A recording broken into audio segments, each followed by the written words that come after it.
مدرسہ بیت العلوم کونڈوا پونے اس official channel کو سبسکرائب ضرور کریں۔ یاد رکھیے، اس سے کسی ایک شخص کو نہیں، پورے مدرسے کو فائدہ ہوگا اور آپ کو اجر عظیم ملے گا۔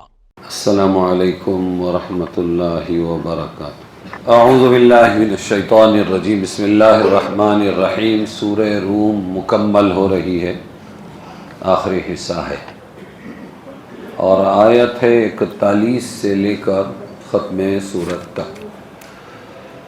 ظہر الفساد فی البر والبحر بما کسبت ایدی الناس لیذیقہم بعض الذی عملوا لعلہم یرجعون قل سیروا فی الارض فانظروا کیف کان عاقبۃ الذین من قبل کان اکثرهم مشرکین فاقم وجهك للدین القیم من قبل ان یأتی یوم لا مرد له من اللہ یومئذ یصدعون من کفر فعلیہ کفرہ ومن عمل صالحا فلأنفسهم يمهدون ليجزي الذين آمنوا وعملوا الصالحات من فضله إنه لا يحب الكافرين۔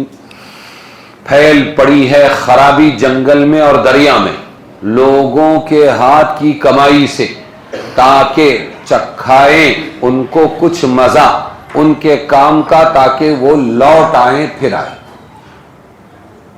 پھیل چکی ہے، پھیل پڑی ہے خرابی، جتنی خرابی دنیا میں ہے یہ پھیل پڑی ہے خرابی جنگل میں اور دریا میں لوگوں کے ہاتھ کی کمائی سے، چکھانا چاہتے ہیں اللہ ان کو کچھ مزہ ان کے کام کا، کیوں؟ تاکہ یہ لوٹ آئے بھلائی کی طرف۔ فرما دیجئے محمد صلی اللہ علیہ وسلم، پھرو ملک میں تو دیکھو کیسا ہوا انجام پہلوں کا، بہت ان میں تھے شرک کرنے والے، تو آپ سیدھا رکھیں اپنا منہ سیدھی راہ پر، اس سے پہلے کہ آپ پہنچے وہ دن جس کو پھرنا نہیں، وہ دن لوٹ کے نہیں جائے گا اللہ کی طرف سے۔ اس دن لوگ جدا جدا ہوں گے، جو انکار کرنے والے کافر ہوں گے تو اس پر پڑے اس کا منکر ہونا، اور جو کوئی کرے بھلے کام تو وہ اپنی راہ سنوارتے ہیں۔ یمہدون، کافر اپنے کیے کو بھگتیں گے اور نیک لوگ ایمان والے وہ اپنی راہ سنوارتے ہیں، راستے کو اچھا بناتے ہیں، کامیاب ہوں گے تاکہ وہ بدلہ دے۔ وہ دن آئے گا قیامت کا دن، حساب کا دن، اور پلٹے گا نہیں، تاکہ اللہ تعالی بدلہ دے ان کو جو یقین لائے اور کام کیے بھلے اپنے فضل سے۔ بے شک اس کو نہیں بھاتے انکار کرنے والے، لا یحب الکافرین، اللہ کو نہیں بھاتے کون؟ انکار کرنے والے اچھے نہیں لگتے۔ اب یہ جو ہے کہ ظہر الفساد فی البر والبحر، پھیل پڑی برائی جنگل میں بھی اور دریا میں بھی انسانوں کے کرتوت اور اعمال کی وجہ سے، یعنی خشکی دریا میں سارے جہان میں فساد پھیل گیا لوگوں کے اعمال بد کی وجہ سے۔ دنیا میں جتنا بگاڑ ہے کس کی وجہ سے؟ بولو، برے اعمال۔ کتنی منحوس مشین ہے یہ انسان کی، ساری دنیا کا بگاڑ بگڑے ہوئے آدمی کی وجہ سے، اس کی بد عملی کی وجہ سے۔ یہ قرآن بتا رہا ہے کہ فساد سے مراد قحط سالی، وبائی امراض، کالرا، بیماریاں، طاعون، پلیگ، آگ لگنا، پانی میں ڈوبنے کے واقعات کی کثرت، ہر چیز کی برکت کا مٹ جانا، نفع بخش چیزوں کا نفع کم، نقصان زیادہ دینا وغیرہ، یہ تمام آفتیں کس کی وجہ سے؟ دریا میں ہم نہیں گئے، لیکن دریا میں بھی اسی کی وجہ سے، اس کا اثر وہاں پڑتا ہے انسانوں کی بد عملی کا۔ اس سے معلوم ہوا ان دنیاوی آفات کا سبب انسانوں کے گناہ اور برے اعمال ہے، جن میں شرک اور کفر سب سے زیادہ سخت ہے، باقی کے گناہ بعد میں۔